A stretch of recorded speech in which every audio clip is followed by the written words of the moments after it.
As forças de segurança de Israel não estão brincando.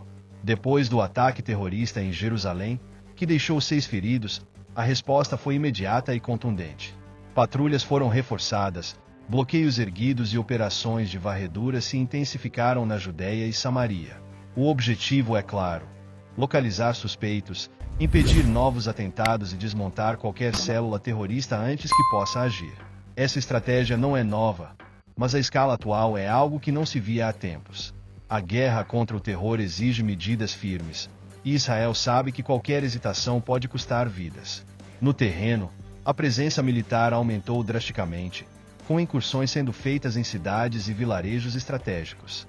A inteligência israelense trabalha incansavelmente, cruzando informações, interceptando comunicações e antecipando os próximos passos dos grupos terroristas. Drones monitoram as movimentações, enquanto unidades de elite entram em ação para capturar líderes e neutralizar ameaças. Para quem observa de fora, pode parecer apenas mais um ciclo de tensão na região. Mas quem conhece a dinâmica da guerra entende que cada operação bem-sucedida representa dezenas de vidas salvas. E não se trata apenas de capturar suspeitos, mas de desmantelar toda a infraestrutura que permite que esses ataques aconteçam. Desde esconderijos de armas até rotas de financiamento, Israel está apertando o cerco por todos os lados. A resposta militar é apenas uma parte da equação, a outra envolve cortar o fluxo de dinheiro, expor os apoiadores e sufocar qualquer tentativa de rearmamento. Mas essa ofensiva está longe de acabar. A cada operação, novas descobertas surgem, levando as forças israelenses a expandirem ainda mais suas ações. E isso nos leva a um ponto crucial: quem realmente está por trás desse financiamento e qual o verdadeiro alcance da ameaça. O cerco se fechou. Em uma ofensiva coordenada, as forças de segurança de Israel detiveram 50 suspeitos ligados a atividades terroristas e desativaram 45 explosivos que estavam prontos para uso.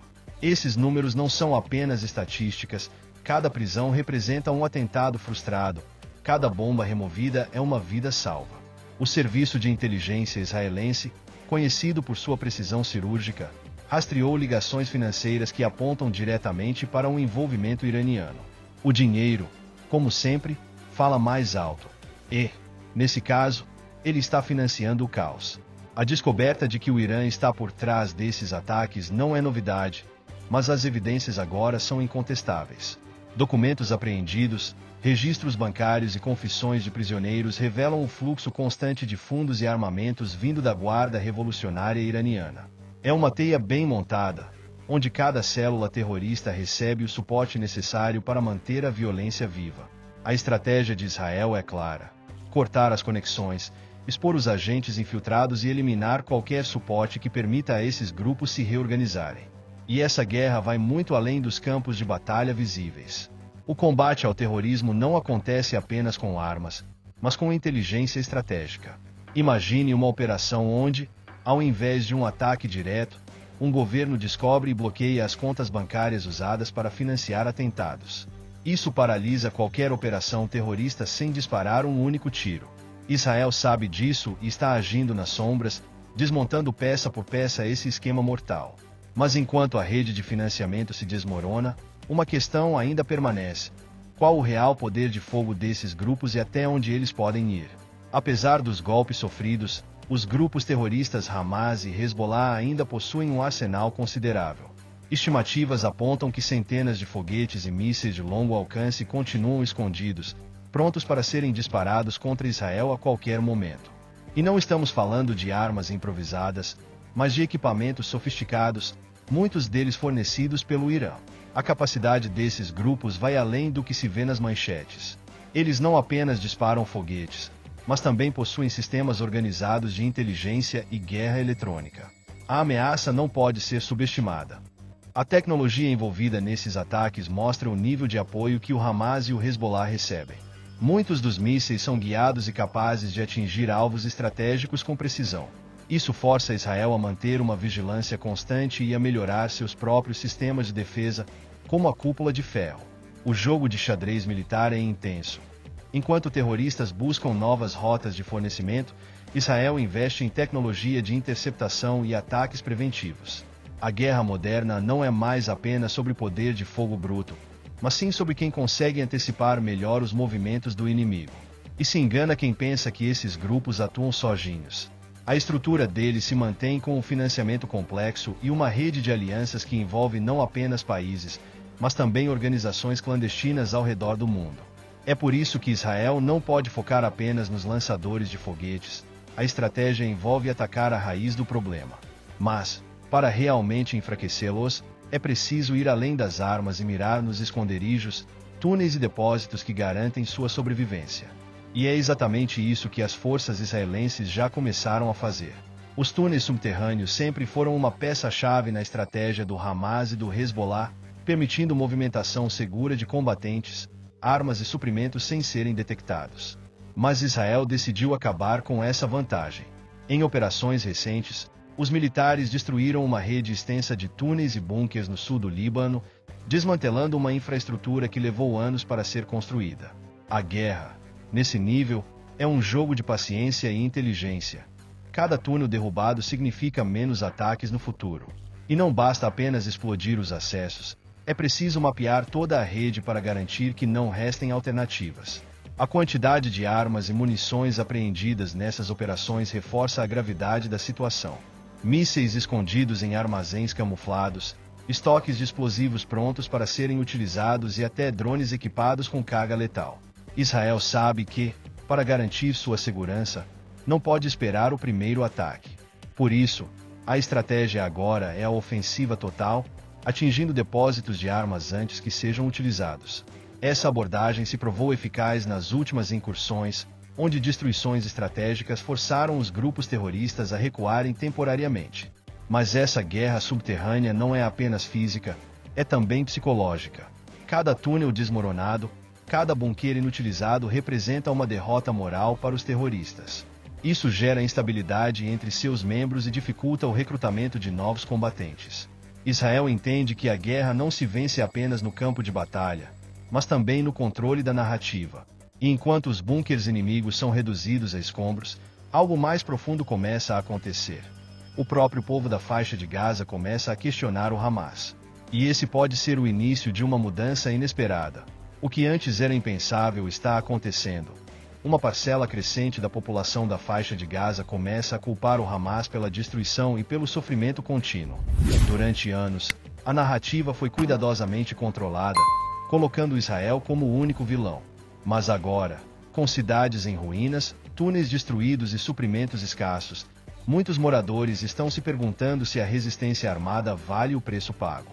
A verdade é que, enquanto a liderança do Hamas vive no conforto de hotéis no Catar, a população local é quem sofre as consequências diretas dos ataques e contra-ataques. E essa mudança na percepção pública não é pouca coisa. Se o apoio ao Hamas dentro de Gaza começar a ruir, o grupo enfrentará dificuldades não apenas em recrutamento, mas também no financiamento. Muitos já perceberam que, enquanto milhões são investidos em foguetes e túneis, a infraestrutura básica da região segue abandonada. Escolas em colapso, hospitais sem recursos, falta de energia, tudo isso gera uma indignação crescente. Em tempos de guerra, perder a confiança do próprio povo é um golpe devastador. O Hamas pode até esconder essa crise do mundo exterior, mas dentro de Gaza, o descontentamento cresce a cada dia. E esse descontentamento não se limita à população comum. Relatos indicam que até mesmo algumas facções menores dentro da organização estão questionando a estratégia de confronto direto com Israel. Afinal, quantas vezes podem reconstruir túneis destruídos? Quanto tempo levará até que a população finalmente se volte contra eles? A guerra não é feita apenas com armas, mas também com a mente das pessoas. E se há algo que Israel entende bem, é que um inimigo enfraquecido por dentro é muito mais fácil de derrotar. Mas enquanto essa crise se desenrola, uma movimentação do outro lado do mundo pode mudar o jogo por completo. Nos bastidores da guerra, a diplomacia segue em ritmo acelerado, e um nome em particular ressurge no cenário global: Donald Trump. O ex-presidente dos Estados Unidos já deixou claro que seu apoio a Israel continua inabalável.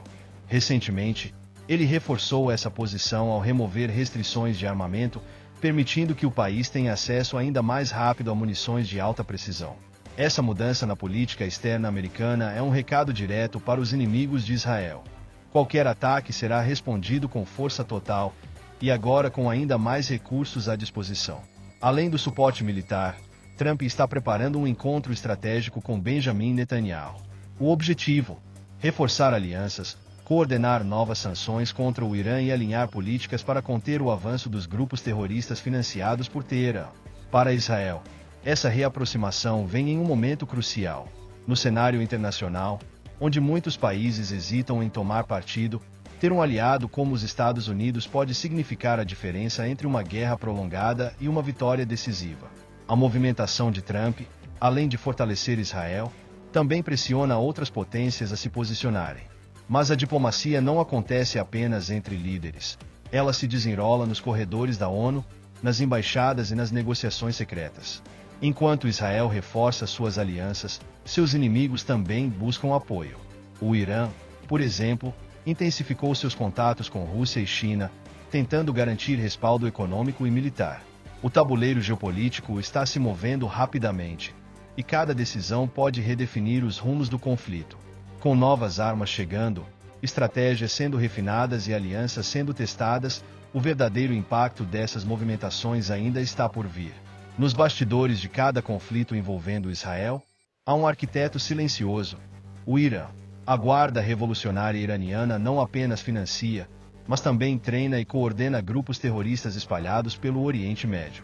Rebeldes Houthis no Iêmen, milícias xiitas no Iraque e na Síria, além do próprio Hezbollah no Líbano, todos seguem a cartilha de Teherã. O objetivo: desgastar Israel em múltiplas frentes, criando um cerco estratégico que o impeça de focar suas forças em um único inimigo. Esse é o verdadeiro jogo do Irã: manter a guerra viva sem precisar disparar diretamente contra Israel. O mais preocupante é a sofisticação das armas e táticas empregadas por esses grupos. Nos últimos anos, os Houthis, por exemplo, passaram de simples rebeldes tribais para uma força militar equipada com drones avançados e mísseis de longo alcance, muitos deles derivados de tecnologia iraniana. Isso significa que não é apenas o Hamas ou o Hezbollah que representam uma ameaça direta a Israel, mas toda uma rede de aliados iranianos espalhados pela região. E essa rede tem algo em comum: o ódio declarado a Israel e a disposição de atacar sempre que surgir uma oportunidade. Diante desse cenário, Israel precisa jogar em duas frentes: combater os grupos terroristas no campo de batalha e expor o Irã como o verdadeiro mentor por trás do caos. A cada evidência revelada, cresce a pressão internacional para conter a influência iraniana. Mas Teherã não é um alvo fácil. Sua influência geopolítica se estende a diversos países, tornando qualquer ofensiva contra ele um desafio diplomático e militar. Enquanto o Irã continua a puxar as cordas nos bastidores, Israel sabe que precisa agir rápido. E, além das batalhas no deserto e nos túneis, outra frente de luta se mostra essencial: a reconstrução ambiental após os danos da guerra. A guerra não destrói apenas cidades e infraestruturas, ela também deixa cicatrizes profundas na natureza. Em Israel, mais de 57 mil acres de florestas foram consumidos pelo fogo, resultado de ataques com foguetes, incêndios provocados e bombardeios. O impacto ambiental é gigantesco. Animais perderam seus habitats, o solo foi contaminado por estilhaços e a qualidade do ar se deteriorou devido à fumaça tóxica. Mas, como sempre, Israel responde não apenas com força militar, mas também com resiliência. A reconstrução já começou, e a recuperação da natureza é tão estratégica quanto qualquer outra operação de guerra. Nos últimos anos, Israel tem investido pesadamente em reflorestamento e regeneração ambiental. Técnicas avançadas, como o uso de drones para espalhar sementes em áreas queimadas e irrigação de precisão para acelerar o crescimento da vegetação, estão sendo aplicadas. Além disso, pesquisadores israelenses desenvolveram métodos para descontaminar o solo e recuperar áreas afetadas pela guerra em um tempo recorde. O compromisso com a ecologia não é apenas uma questão de preservação, é também uma declaração de resistência. Enquanto os inimigos tentam destruir, Israel responde reconstruindo. E essa mentalidade de renovação vai além das florestas. Programas de educação ambiental estão sendo implementados, mostrando à nova geração a importância de proteger a terra, mesmo em tempos de guerra. Afinal, um país forte não se mede apenas pelo poder de suas armas, mas também pela capacidade de reconstruir o que foi perdido. Mas enquanto Israel planta o futuro, a realidade da guerra ainda exige respostas rápidas e ações decisivas. E a próxima fase da estratégia militar já está em andamento: a Operação Iron Walls, que promete desmantelar o terror em 3 frentes principais. Não se esqueça de se inscrever no canal e ativar o sininho das notificações para não perder nenhuma atualização.